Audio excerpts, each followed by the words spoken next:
historic election coming to a close. Definitely voting for Harris. I'm voting for Trump. From campaign promises. If we get everybody out and vote, there's not a thing they can do. The race is not yet over, and we need to finish strong. To voter anxiety. Groceries are crazy now. As a woman, but as like a human, we have like the right of our own autonomy. It's never been like this. Plus the key races to watch as control of Congress hangs in the balance. Good chance we're not going to have results the day after Election Day, or even the next day. This is a Fox 5 special. Election 2024, the final countdown. Good evening, I'm Natasha Verma. And I'm Steve Lacey. By this time tomorrow, we'll be about 2 hours away from election results starting to trickle in. So during this next half hour, we're going to break down everything you need to know before the polls open in the morning. And it's important to note that the rules and hours of operations may differ from state to state. That's right. In New York, polls will open at 6 a.m. and close at 9 p.m. In New Jersey and Connecticut, they will open at 6 and close at 8. In most cases, New York and New Jersey voters will not need to show an ID to vote. But in Connecticut, voters without an ID will need to sign an affidavit which attests to their identity under penalty of false statement. All right, it's down to the wire for both presidential candidates who are making their final pitches to voters in swing states. Kamala Harris is holding 5 events in Pennsylvania whose 19 electoral votes offer the largest prize among the battleground states. Donald Trump is holding 4 rallies in 3 different swing states: North Carolina, Pennsylvania, and Michigan. All right, it's likely today that the candidates will repeat some of the big promises they've made throughout this campaign cycle. Fox Eye's Sharon Crowley takes a closer look at their commitments when it comes to the economy, immigration, and reproductive rights. Whether it's the economy, groceries are crazy now, or immigration. It's never been like this. You know, you see, homeless people and migrants. Or reproductive rights. As a woman, but as like a human, we have like the right of our own autonomy. Vice President Kamala Harris and former President Donald Trump are trying to appeal to Americans with very different plans about how to reduce the cost of living. I will create a government efficiency commission tasked with conducting a complete financial and performance audit of the entire federal government and making recommendations for drastic reforms. Former President Trump wants to cut taxes for corporations, bring manufacturing back to the U.S., cut regulations, boost energy production, and impose more tariffs on foreign goods. We will tax capital gains at a rate that rewards investment in America's innovators, founders, and small businesses. Vice President Harris believes big corporations and the wealthy should pay more. She wants to give tax breaks to small businesses and entrepreneurs, including expanding the child tax credit to provide a $6,000 tax cut to families with newborn children. And if elected, she vows to give first-time home buyers $25,000 toward a down payment. And we have seen immigration rise as a concern nationally, mostly bubbling up from Republicans. Immigration is also on the ballot this year. Concerns heightened by a surge in border crossings and the busing of migrants to places like New York City. And I want to be known as your border president. I'm going to be known as your border president. Former President Donald Trump made illegal immigration central to his first run for office in 2016. If elected again, Trump promises to seal the border, start mass deportations of illegal immigrants, and demolish foreign drug cartels. We must also reform our broken immigration system and protect our dreamers and understand we can do both. Vice President Kamala Harris under President Biden was assigned to examine the root causes of the border crisis. She promises to reform the immigration system by going after drug cartels and human traffickers. She also supports deploying more detection technology to intercept fentanyl at the border. People are seeing the restrictions going into many states in this country. Ever since the Supreme Court's landmark decision to overturn Roe v. Wade, ending the federally protected right to an abortion, leaving it up to the states, there's a new energy fueling the debate around reproductive rights. Donald Trump handpicked 3 members of the United States Supreme Court because he intended for them to overturn Roe, and as he intended, they did. If elected, Vice President Kamala Harris promises to never allow a national abortion ban to become law. She also vows to make abortion legal nationwide if a bill is passed in Congress. Under the Trump administration, your government will pay for, or your insurance company will be mandated to pay for, all costs associated with IVF treatment, fertilization for women, IVF treatment. Former President Donald Trump, who helped put conservatives on the high court who overturned Roe, is against late-term abortion. He supports policies, though, that advance prenatal care, access to birth control, and IVF fertility treatments. Whether it's the economy, immigration, or reproductive rights, voters expect candidates to deliver on their promises. Sharon Crowley, Fox 5 News. And authorities ramping up security measures in Washington, D.C. for election night. Large security fences are now up in the area to help create distance from critical government infrastructure and potential protesters. Intelligence officials have warned of possible foreign influence intervention by Russia and Iran in the form of violent protests. And federal law enforcement officials are warning the public about deep fake videos before the election. The feds say at least 2 videos online falsely claimed to be from the FBI. The agency says one video claims groups are committing ballot fraud, while another promotes false information about Second Gentleman Doug Emhoff. The FBI says election integrity is one of its highest priorities and is working with local law enforcement to combat any election threats.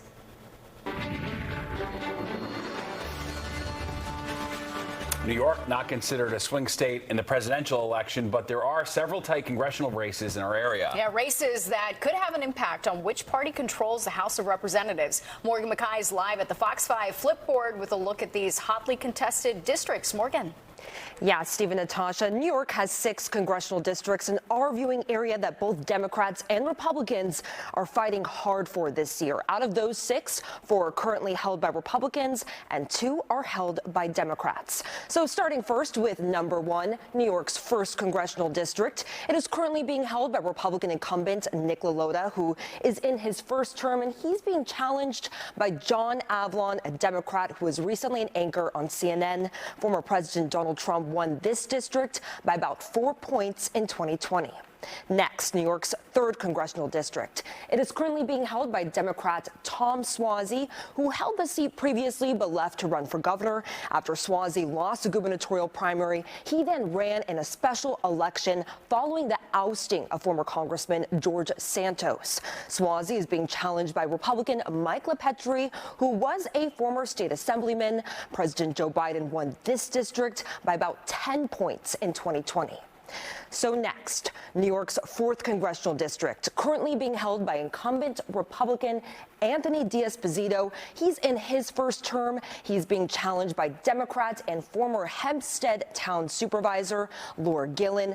Biden won this district by about 12 points in 2020.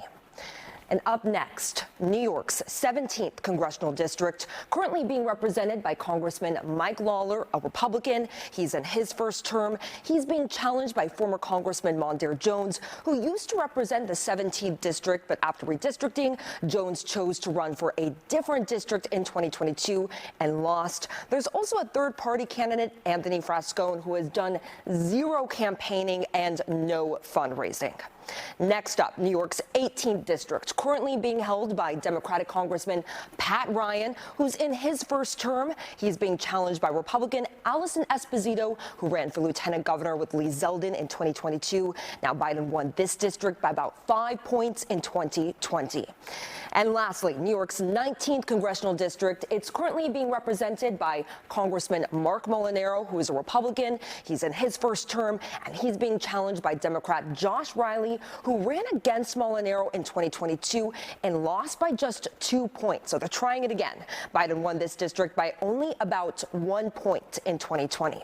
Now, both parties have poured millions of dollars into these 6 races, and all 6 are seen as competitive. Steve, Natasha? Very well. All right. Thanks, Morgan. And 2 of those competitive races we just spoke about are on Long Island. We're going to take a deeper dive into their significance and how each vote truly counts. Plus, should you tell your friends and family who you're voting for? Why more people are choosing to keep that information private?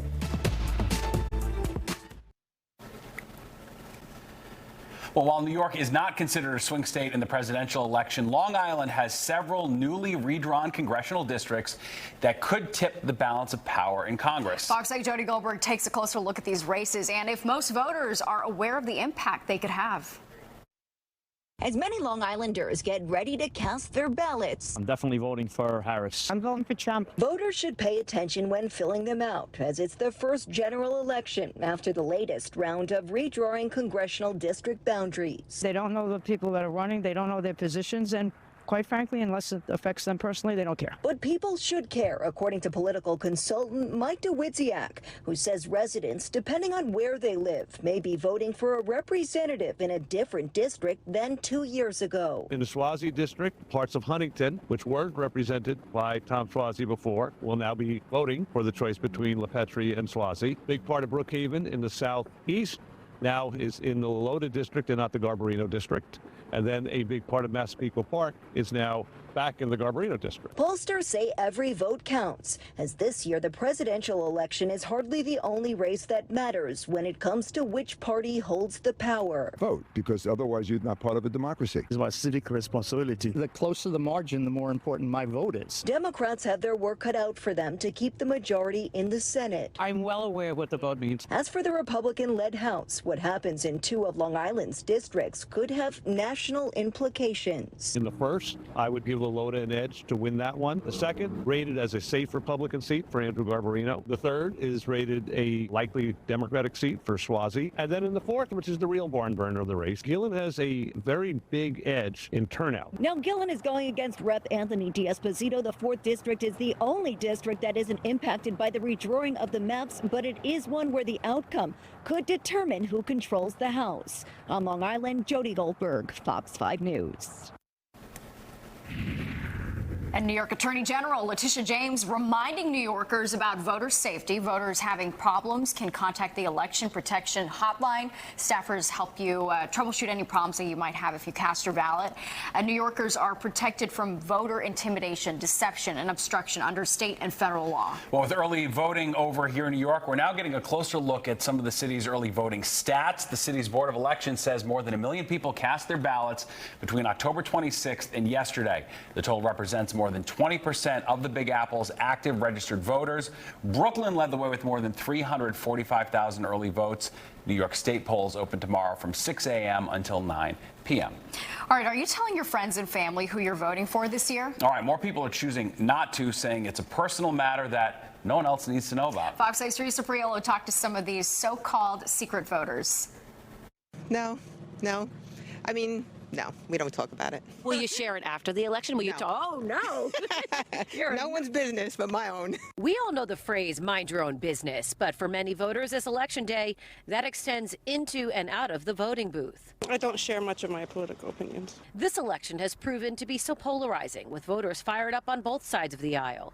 It's easy to get lost in the lawn signs, bumper stickers, and TV ads. But for all the commotion, rhetoric, and vitriol, there are those who would consider themselves secret voters, not undecided, just unpublicized. I suspect there's more people who are voting for Trump but are not admitting to it because the atmosphere today. I never talk about it. Maybe with him, but not anyone else. And some of these voters are married to people who are the exact opposite. I'm sure, and I have no qualms, I'm telling you. I think it's a little obvious for some people who you're voting for. Oh, I'm not going to say. I think it's the country needs a change. They know who I'm voting for, and I know who my family's voting for, too. We share, and not everyone in our family has the same beliefs, but the friendly discussions keep it lively. I think it's a lively discussion because it's important to talk about the different issues and get people's viewpoints so you can make the most valuable decision in your voting. There might not be a right way or a wrong way, but to be clear, there is a legal way. In the U.S., you have a fundamental right to secrecy at the ballot, free of any type of intimidation or coercion of any kind. In Wayne, New Jersey, Teresa Priolo, Fox 5 News. Well, tomorrow's election triggering major anxiety for a lot of people. We're sitting down with a psychologist to go over the best ways to cope. Plus, an up-close look at some of the most talked about I voted stickers this year and how they came to be. Well, it is no surprise that Americans say that they are feeling anxious, even scared about tomorrow's election. Polling shows while there are some expressing relief that an end is in sight, many are feeling a sense of dread over what comes next, no matter who wins. All right, joining us now, psychoanalyst Erica Commissar with tips on how to cope with all the stress. Thank you so much for being with us. I'm sure this is probably a busy time of year for you. It's funny how these elections have sort of taken on a life of their own. We're not expected to know the results of the presidential election, most likely tomorrow night. A lot of people are going to bed not knowing. How's the best way for people to sort of accept that reality that's going to take a little bit before we know the final results?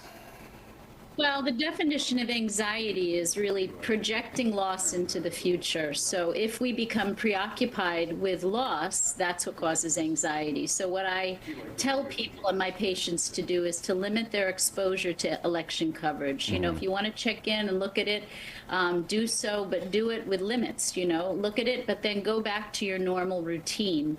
Normalcy and routine calms us down, and try not to speak to friends and family who rile you up. So if you know that if you know your family and friends have different opinions, or they provoke those feelings in you, try to avoid that for the next week, let's say. Yeah. What's your advice for your patients who tell you, you know, what they're most concerned about? Well, I mean, I think that my patients catastrophize. They're obviously concerned about, in a very, you know, I think all of this negative rhetoric in this election has caused people to feel as if, you know, the world is ending. And so I caution my patients not to catastrophize, and that, you know, any win or loss for your candidate doesn't mean the end of the world. And I think that we get into a state of feeling that that it is the end of the world, and it really won't be the end of the world. It may not be to your liking, the outcome, but it won't be the end of the world. You know, but it is interesting, sort of a corollary to that is that about half the people are not going to be happy when the results finally do come in. What's your counsel to them, how they sort of work through it? Because obviously it's going to take a while for people. These are very heated, divisive times. So, and that's what I call grief. And so one thing is that you can go and talk to somebody. I mean, I have had people come to me in previous elections, particularly when a lot of Democrats in New York thought Hillary was going to win, and it was so dramatic. They came to me and had to process, because there was so much anticipation, there was so much hope for them. And so I think that, you know, whoever your candidate is, I should say 50% are going to be upset and are going to have to grieve that loss. And so go speak to somebody, even if it's just temporary. And also, you are going to talk to people who are comforting. So we have to be careful when we talk to people, whether they're family, friends, a therapist, that we find comfort there, that we're not turning, as I said, to family and friends who are not going to support us. All right. And we know who they are by this point. Let's be honest, right? You mentioned the Hillary election. That was 2 elections ago at this point, so we know who to talk to and who not to, I guess, if you're not looking for someone with your exact point of view. All right. Erica Commissar, we appreciate it. Thank you so much. Thank you for having me. All right, well, if you're headed to the polls tomorrow, you can't leave without getting one of those I voted stickers. Absolutely. And in some places, they've even become a viral sensation. We're finding out who comes up with these great designs.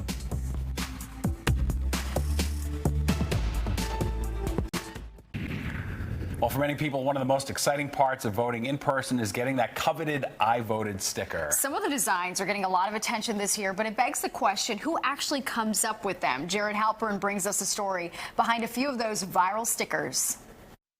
The presidential election is just days away, and millions of Americans voted early this year. And we've seen folks wearing those stickers that say, I voted. There's now a growing number of cities and states holding contests to look for unique designs, hoping to bring added attention to the election and boost voter participation. To wear it to show everyone around, kind of remind them that they should also go vote. And that's kind of the biggest thing. Some say they're continuing to wear their stickers for days or even weeks after voting, using the election to start a fashion trend. This sticker is beautiful, so I really enjoyed the design this time around. A few of these year's stickers have even gone viral, including this one from Michigan, showing a werewolf shredding its shirt in front of an American flag. And in New Hampshire, one contest winner said the most important thing to depict in the sticker was unity. I knew I wanted to do something that represented New Hampshire, and I also wanted to do something that represented like the whole like Union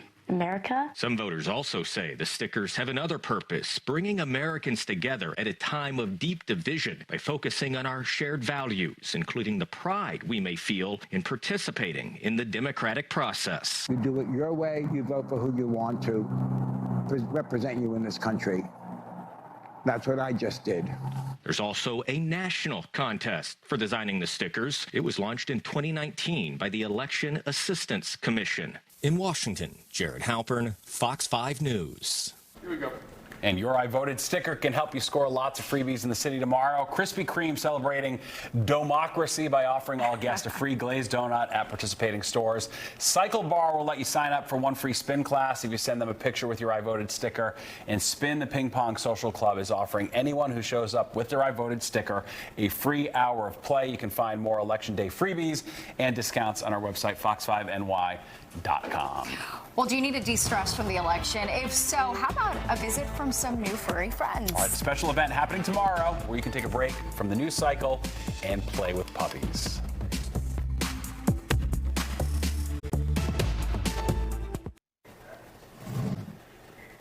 The Manhattan Children's Museum putting on their own election. Now until tomorrow, kids can vote for their favorite ice cream flavor. And once they've cast their votes, they'll be able to make an ice cream cone sculpture using cloud dough. Also, while at the museum, kids can check out the Women's Right to Vote exhibit, along with a mural wall that celebrates the colors red, white, and blue. Well, if you're looking to ease Election Day anxiety, Aloft Hotels is hosting No Watch Puppy Potties. The hotel partnering with local animal shelters in the city and inviting guests to hang out with some lovable, cuddly four-legged friends. Attendees will also get to enjoy a dog-led meditation video and complimentary cocktails, mocktails, even light bites. The event is open to both hotel guests and locals.